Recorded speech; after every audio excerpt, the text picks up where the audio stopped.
नमस्कार। मातृशक्ति और पितृशक्ति हमारे देश के एक उद्यमी प्लस कारोबारी की जो असलियत पता चली है विदेशी एजेंसी के द्वारा और भारत की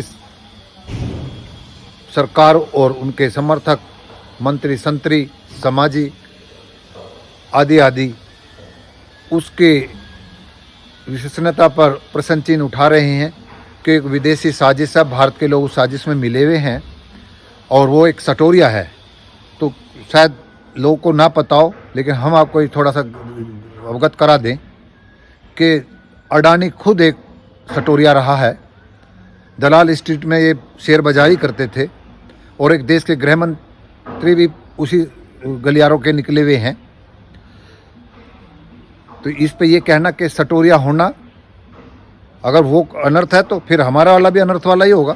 वो हमारे वाले की भी मानसिकता ऐसी होगी जैसी उसकी है कि कैसे भी अपना लाभ कमाना। इसमें कोई दोहराई नहीं, उसने लाभ भी कमाया, लेकिन उसने उस लाभ कमाने में इस की अमीरी के बढ़ने के कारण को राज बताना अपराध नहीं है। उनके आरोपों में दम है और दुर्भाग्य ये है कि पिछली सरकार यूपीए सरकार में जो प्रशासनिक अधिकारी थे, ईडी सेबी आदि के, आए दिन नए नए सरकार के आंकड़े दे करके कहते थे इतना अनुमानित घाटा देश को हो गया है।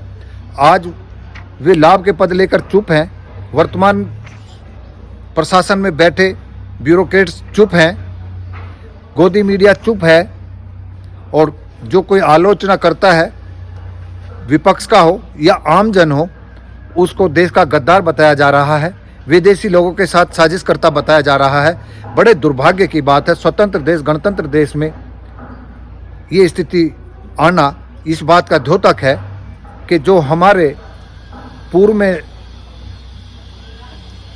सामंती और राजशाही लोगों ने अपने ही देश के लोगों पर जो अनाचार अत्याचार करा, उसकी ये वानगी है।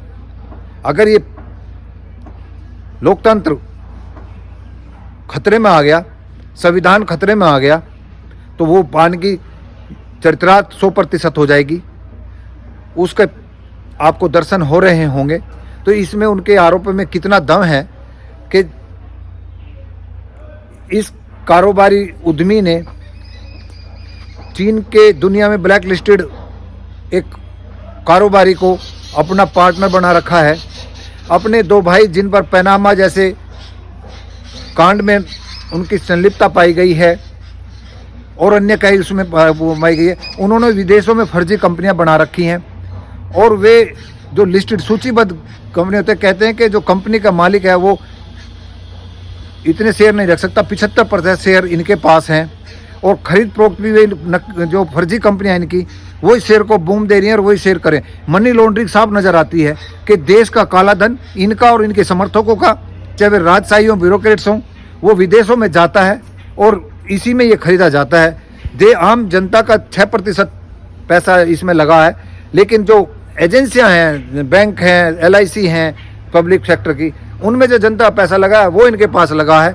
और उसको सरकार भी कैसे पैरोकारी, कैसे तर्क देती है कि केवल 1% LIC का लगा है, 1% बैंक का। उनके चेयरमैन, उनके MD वगैरह ये इस तरह से बचाव करेंगे, हमारा तो 1% लगा है। तो उन सज्जनों को बताते बेशर्मी छुपाते शर्म नहीं आती कि जिस 1% को आप बता रहे हो वो 60,000 करोड़ के करीब 1% बैठता है LIC का। यानी कि जो मनरेगा में सालाना बजट है उसके बराबर बैठता है। आप कितने लोगों को रोजगार देंगे वो आपको मालूम होगा कि 60,000 करोड़ में कितना रोजगार आएगा।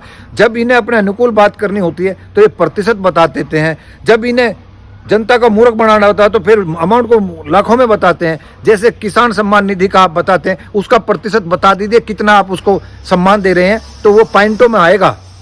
ऐसे आप जब देश की आय को बढ़ाना बता दें, पूंजीपतियों की वजह से देश की अर्थव्यवस्था का जो गुब्बारा फूला है कि पहले व्यक्ति की आय प्रति व्यक्ति 50-60 हज़ार रुपये थी, आज जो है 1,97,000 रुपये है।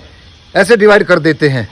जब इंग्लैंड की एक कंपनी सर्वे एजेंसी कहती है कि भारत के 1% पूंजीपतियों के पास में 50% या 57% संपत्ति के बराबर उनकी संपत्ति है, पब्लिक के आबादी के बराबर, तब ये कहते हैं कि जो ये एजेंसी बता रही है उसके देश में ही, और हमारे पास 3% या 13%। तो और ये जो GST जिसको कहते हैं, taxes, good and service taxes, ये इनका योगदान 3% है। और जो 57% लोग गरीबी में बदहाल हैं, जिनके पास संपत्ति का 13% हिस्सा है देश की, वो 54% टैक्स देते हैं, 64% टैक्स देते हैं GST।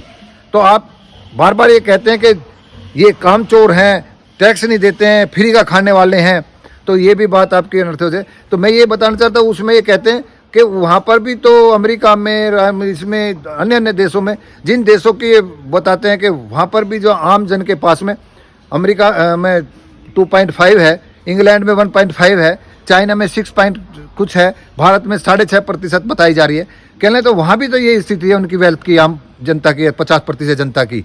तब ये भूल जाते हैं बताना कि वहाँ की सरकार और वहाँ के कारोबारी और वहाँ के उद्यमी मिलकर के उन कम प्रतिशत वेल्थ वाले लोगों को, समाज को, बड़े वर्ग को, उनकी सोशल लाइबिलिटीज यानी कि सोशल रिस्पॉन्सिबिलिटी वे लोग मिलकर उठाते हैं। वो एक मूलभूत जरूरतों का जीवन, अपना सामान्य जीवन, सम्मान का जीवन जीते हैं। उनको इतना अधिकार है कि वो अच्छी शिक्षा लेकर के अपने मन मर्जी का, अपने बच्चे को अगर मेहनत करे तो कहीं भी वो जा सकता है उस देश में।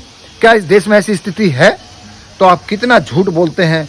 1% LIC का और बैंक के बताते हैं। तो मैं ये बार बार इसलिए बोलने का प्रयास करता हूँ कि आप इस सरकार के वो सामंती और राजशाही जिनसे हमारे पुरखों ने मुक्ति पाई थी, जो कानून बदले थे हमारे पुरखों ने, चौधरी छोटू रामों से, चाहे ज्योतिबा फूले हों, चाहे डॉक्टर अंबेडकर हों, चौधरी चरण सिंह हों, कुंभराम आर्य हों, अन्य आप, मैं यही कहूँगा कि आप इन लोगों को पढ़िए, खास तौर से डॉक्टर अंबेडकर को खास पढ़िए, जिन्होंने हमें ऐसा एक संवैधानिक ताकत दी है जो इस देश को वास्तव में समृद्ध और समरस और सद्भाव में ला सकती है, खुशहाली ला सकती है।